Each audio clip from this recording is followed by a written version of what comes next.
परम प्रेममय श्री श्री ठाकुर परमरीध्य जगज्जननी श्री श्री बड़मा परम पूज्यपाद जुगाचार्य श्री श्री बड़दा आजिर पूज्यपाद श्री श्री आचार्य देवଙ୍କ श्री चरण कमल अनंत कोटि प्रणाम निवेदन करुछि।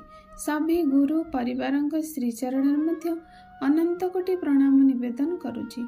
मोर वीडियो देखुथिबा प्रत्येक गुरु भाई और माँ मानू अंतरर आनंदित जय गुरु। प्रत्येक श्रोता बंधु मानू जो मैंने भी मो वीडियो देखुं शुणुं से समस्त मोर आनंदित जय गुरु। सबुदिन पर आज यही शुभ दिन आउ एक सुंदर विषय उपस्थापन करवा जहाँकि परम प्रेम श्री श्री ठाकुरंकर दिव्य आलोचनार विषय जहाँ प्रत्येक दिन आम मानकर ही मंगलर काम आवश्यक हो। यह ही हूँ मोर वीडियो कर सार्थकता। श्री श्री ठाकुरंकर अनेक दिव्य लीला संगठित होता है समय होइथिला। आउ एक दिव्य लीला घटी जहाँकि जीवन में कितने वास्तव घटना घटी से वास्तव अनेक वास्तव घटना तो घटी से सब भीतर गोटे वास्तव घटना घटी श्री श्री ठाकुर समय ताहा सौंदर्य आलोचना रखा।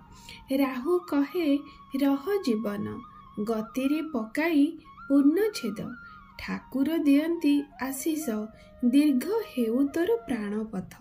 एटा प्रकृति ग्रह माने जेतबेले आम मानकु आमर तो कोनोसी खराब कर्म भीतर दे ग्रह गुड़िक खराब भाव हो जाती जदि से भाव किसी कौनसी जन्म ग्रह माने आम मानकु एभली भाव खराब अवस्था थाई आम मानकु माने दंड भोगा कर दियंती ताहले श्री श्री ठाकुर कहती सी से भक्त मानक आशीष मध्यम तांकर किपरि भाव ग्रहरिष्ट खंडन हो वर्तमान विधान माध्यम ही ताकू एड़े दियंती और मनीष को रक्षा करती। यहाँ प्रकृति वर्तमान जुग पुरुषोत्तम जुग लीला।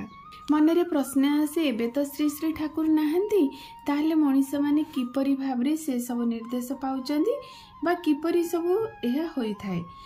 जेतेबेले श्री श्री ठाकुरंकर 81 वर्ष बयस महाप्रयाण होईगला भक्त मानू छाड़ी जेतेबेले से इहदम संवरण करदेले सेतेबेले प्रत्येक भक्त श्री श्री ठाकुर पाखे आकुल भाव प्रार्थना करथिले कारण तार टिके पूर्वर कारण सी तो कारण तांकर तो केबे जन्म हुए ना का हुएनी कि मृत्यु हुए ना से इच्छा अनुसार आसी थांती इच्छा अनुसार गोटे स्थान आ गोटे स्थान को से जाई थांती तेणु सी तांक इच्छार मालिक। जेतेबेले सी भक्त माने ठाकुर थिबा समय ए प्रश्नटी श्री श्री ठाकुर को पचारिथिले।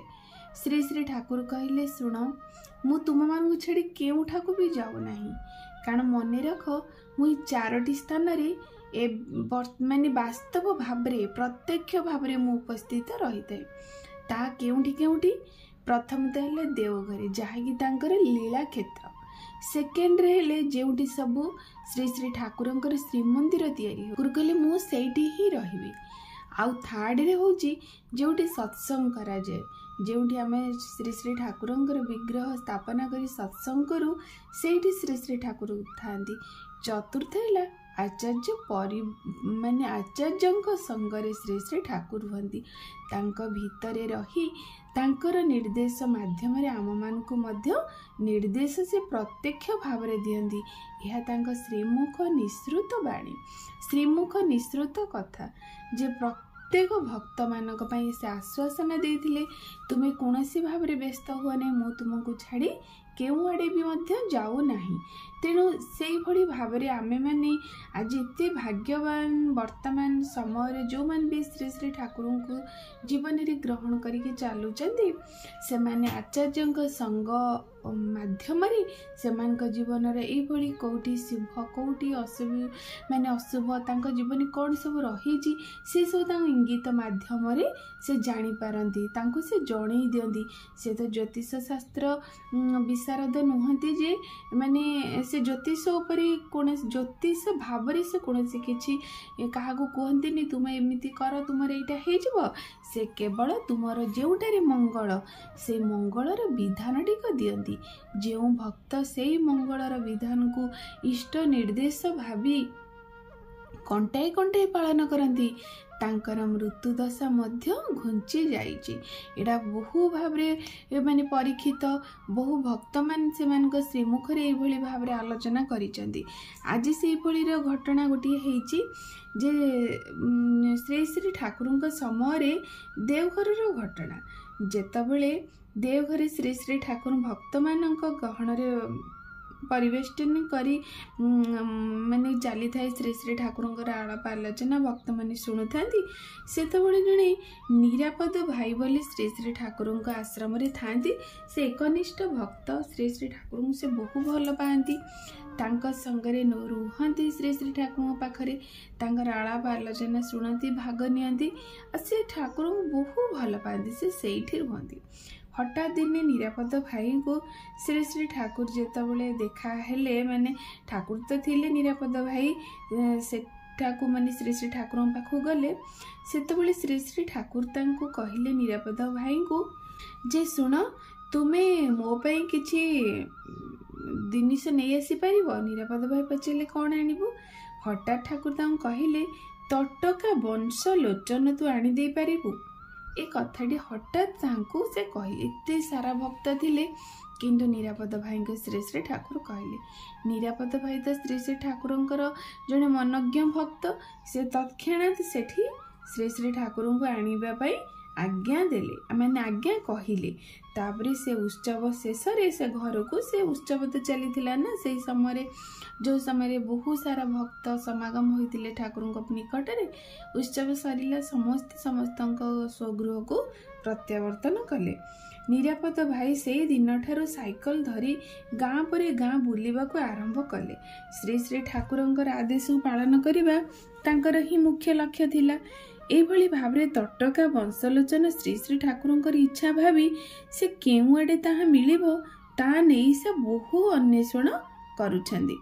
प्राय 2 मास लागिगला किछिटा वंशलोचन जोगाड़ करने।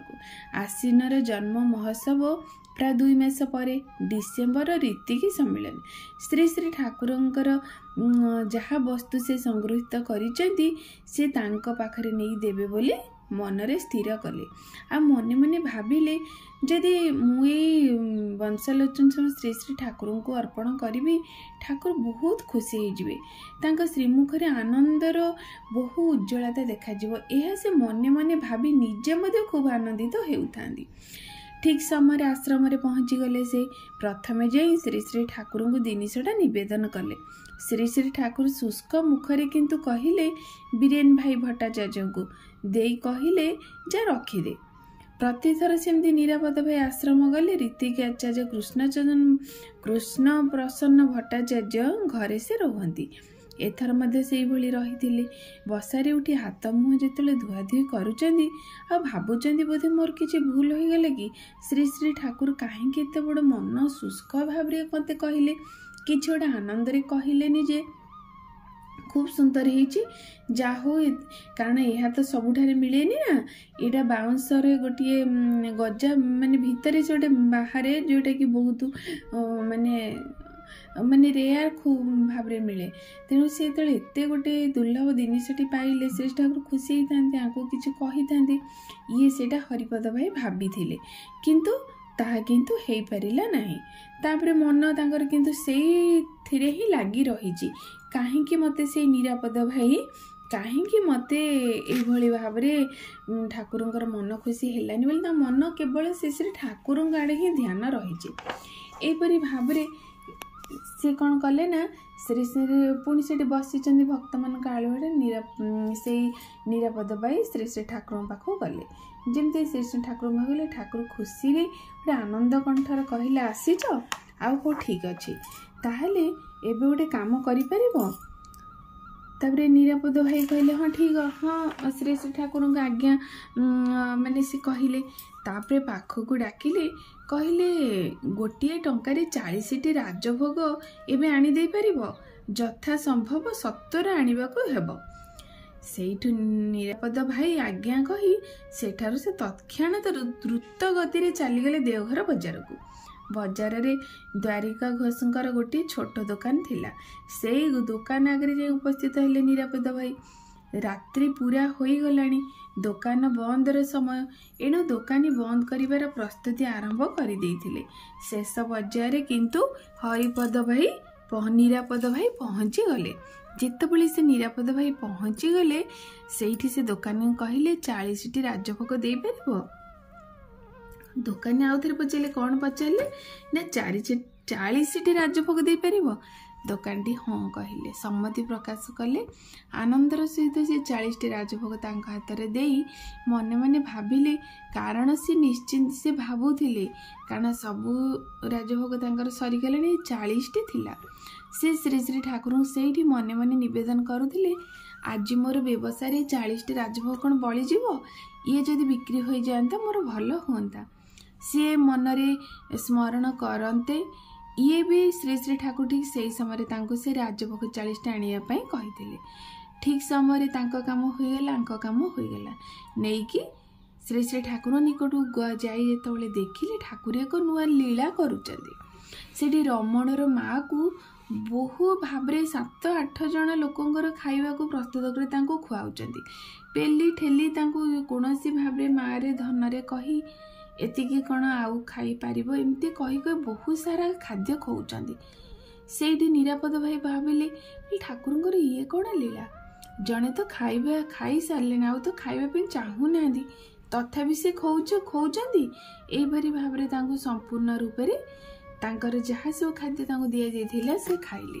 ଯେତେବେଳେ ଖାଇସାରିଲେ ଶ୍ରୀ ଶ୍ରୀ ଠାକୁର ପୁଣି ତାଙ୍କୁ କହୁଛନ୍ତି, ତାଙ୍କୁ ନେଇ ଟିକେ ଗେଟ୍ ବାହାରେ ତାଙ୍କ ଘର ପାଖରେ ଛାଡ଼ିଦେବ। ଠାକୁରଙ୍କ ଆଦେଶ ତ ଇଏ ମନା କରିପାରିଲେ ନାହିଁ। ପୁଣି ତାଙ୍କୁ କଷ୍ଟେ ମଷ୍ଟେ, ସେ ବହୁ ଯେହେତୁ ଟିକେ ମୋଟା ସ୍ୱଭାବର ଥିଲେ, ଏବେ ବି ଖାଦ୍ୟ ଏତେ ସାରା ଖାଇଦେଲେ।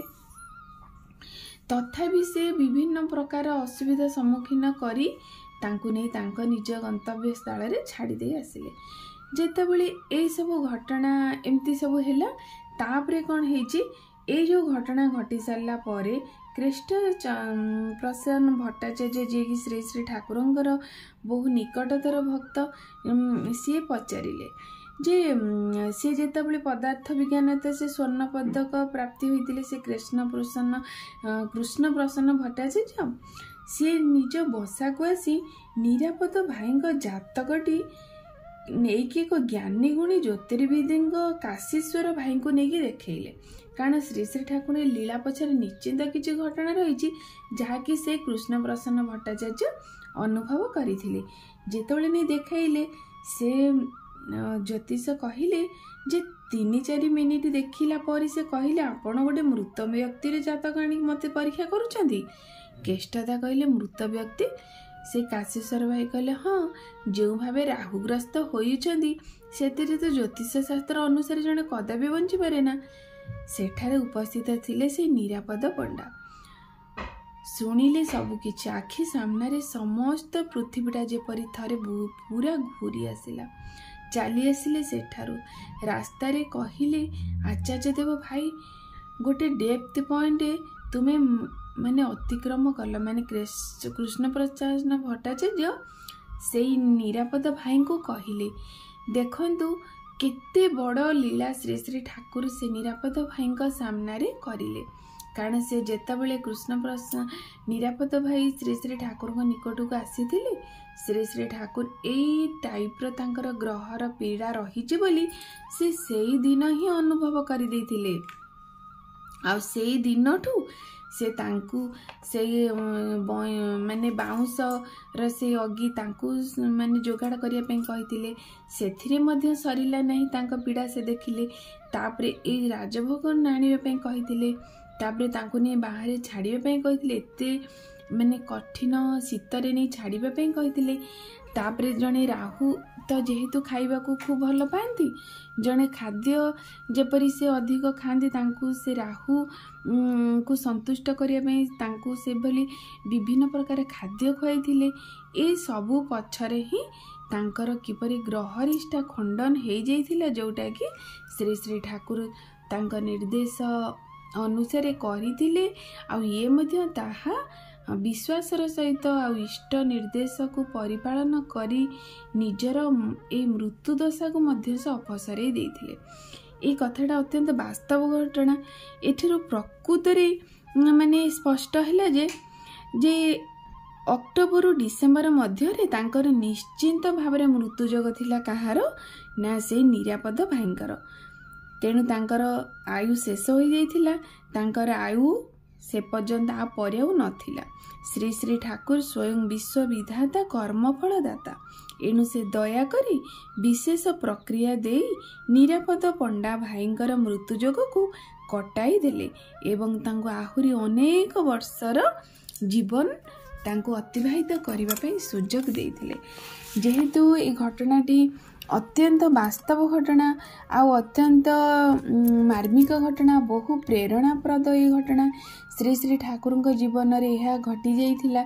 सेही समय तांकर जो समय इस भक्त मान सहित तांकर अनेक लीला चले। तेणु ए लीलाटी आपण मान सामने उपस्थापित करी निजको धन्य हेबा सह आपण मान को मध्य धन्य करने को चेष्टा करिछि। यह अत्यंत प्रेरणाप्रद हो, आपण मान जीवन रे बहु माने परिवर्तन आणु। यह ही मोर परम पिता श्रीचरण रे विनम्र निवेदन रहुछि। जय गुरु।